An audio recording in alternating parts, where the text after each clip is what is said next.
I'll close it from the ground after.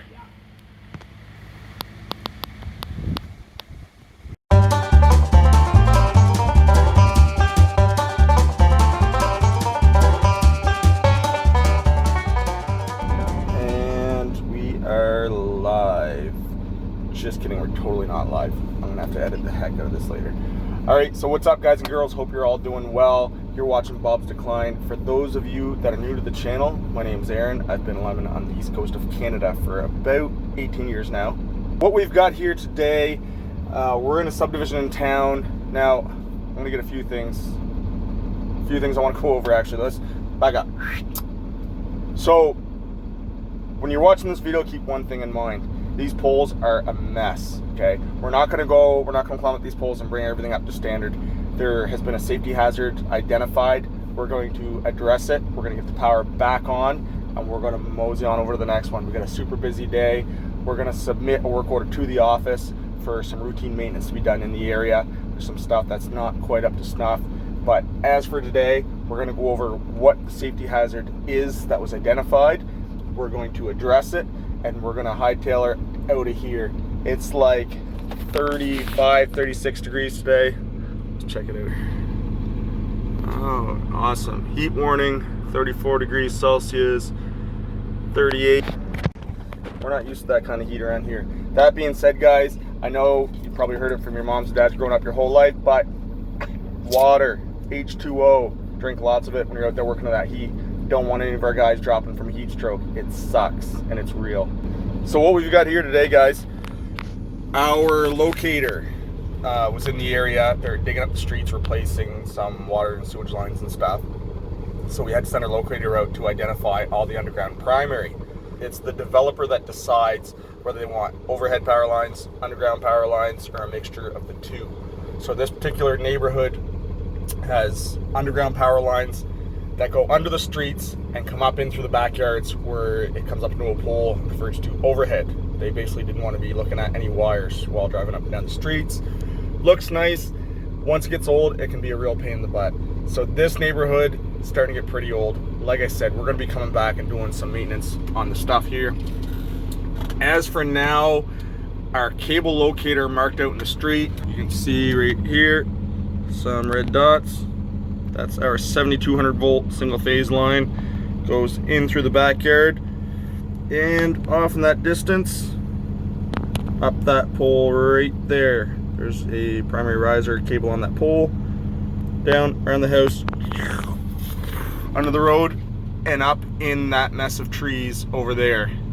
So when he was locating the cable, he noticed that the bracket that holds the primary cable was broken, and the cable was about to fall off the pole. On one side it has fallen off, the other side it's about to fall off. On the side that it's about to fall off, if it does fall, it's going to hit the customer's low voltage service wire. So we're going to address this right away. We're going to take an interruption, we're going to kill the power, we're going to ground the lines, back lot, so there are a couple climbers, and they are nasty climbers. There's cable guard all around the pole. Not looking forward to it. So we're going to go up there, mount those cables on some brackets, and there's a few things, there's actually a couple things in this area I wanted to show you in this video that could be of a good learning experience. So let's check it out. Alright, so we're on the source side right now, looking at the cutout. Everything is energized right now, 7200 volts.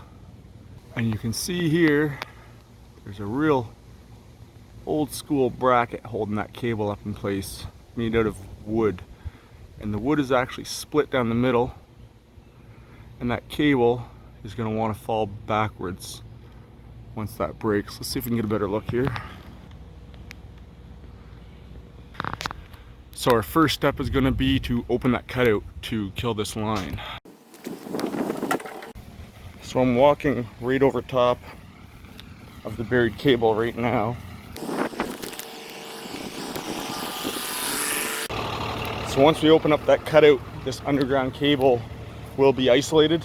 We'll have to check for potential ground, of course. Alright, so the cable comes up this mess of a pole right up to the top, And you can see here where the bracket actually completely fell off.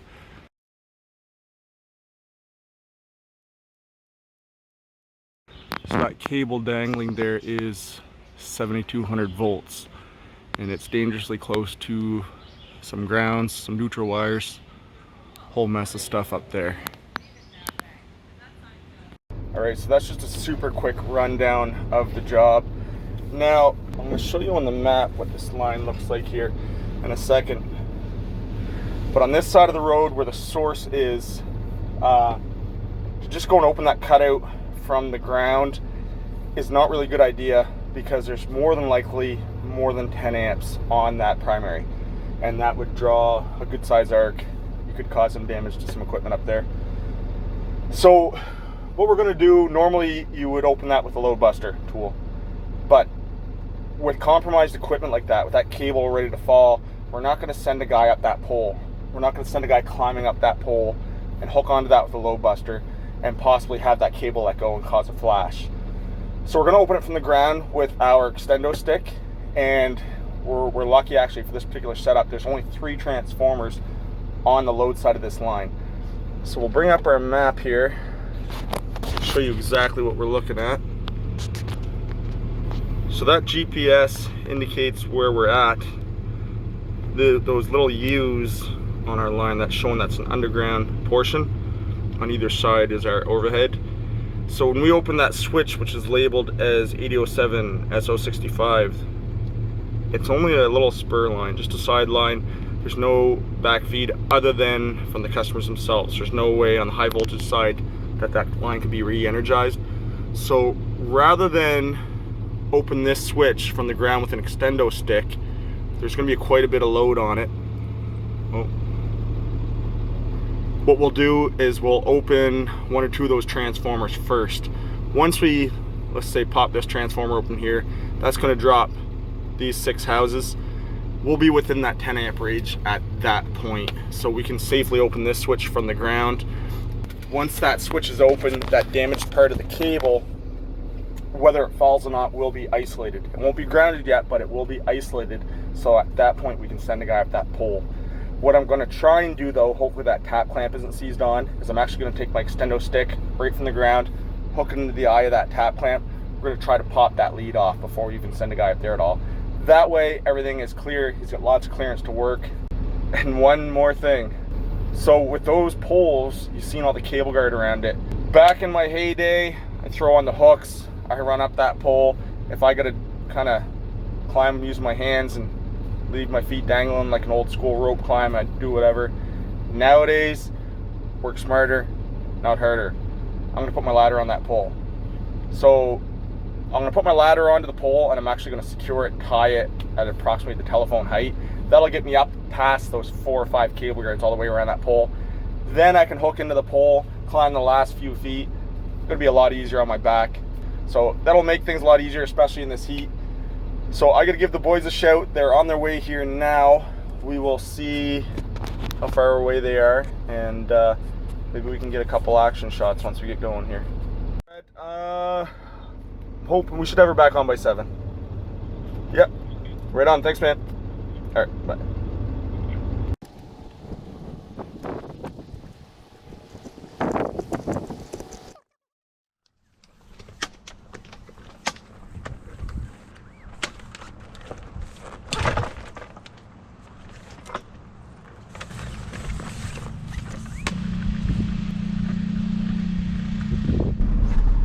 Whew. All right, so we got all the load shedded off that cutout now. I shouldn't say all the load. We got 2 of the transformers open.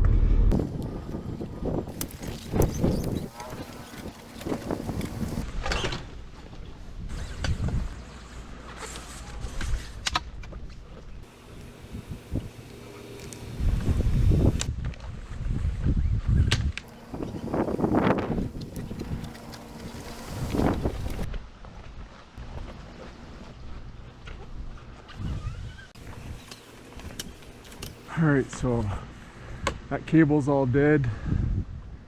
The low voltage secondary stuff up there is still energized.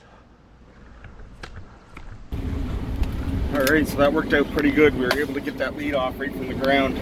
See, my work permit indicates that that lead is off the live side. So we're not actually allowed to go to work until that lead is actually off in the field. So we've got that lead off right from the ground, so we're going to work on that pole last. That way, before we climb down, we'll be able to reinstall it with an 8-foot grab ball and make our lives a lot easier. I might actually open the transformer feed in the secondary lines on that feed pole as well. It's not required. We can work around that live stuff, no problem, on the secondary. But as I said, this area is super old. There's bare spots galore. There's tape, old dried up tape instead of crimping covers.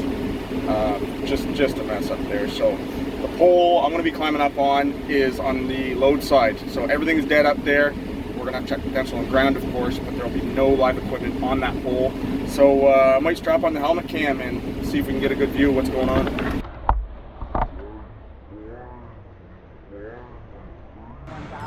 Holy. Yeah, I got it in my pouch.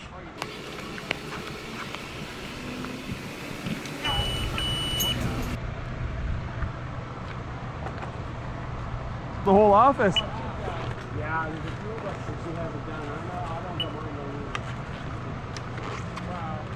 Who the hell am I going to find to look after these 17 until my older ones get old enough and know how the switches and everything up there. Oh yeah. Two different switches there. Then there's an old piece of wire that they cut out that they haven't taken the switch out yet. You know, yeah. Dave, we just finished up on St. George and they asked the wheel asked us to go over and give it a hand. Oh, okay.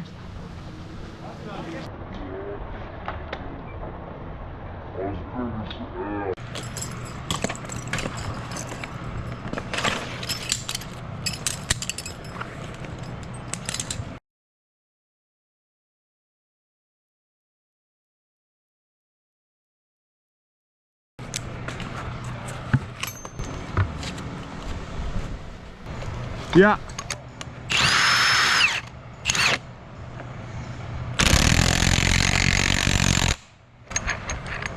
Yeah.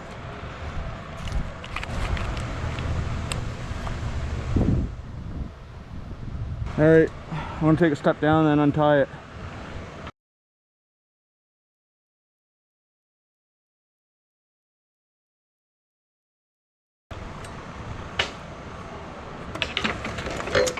Whew. There's one down.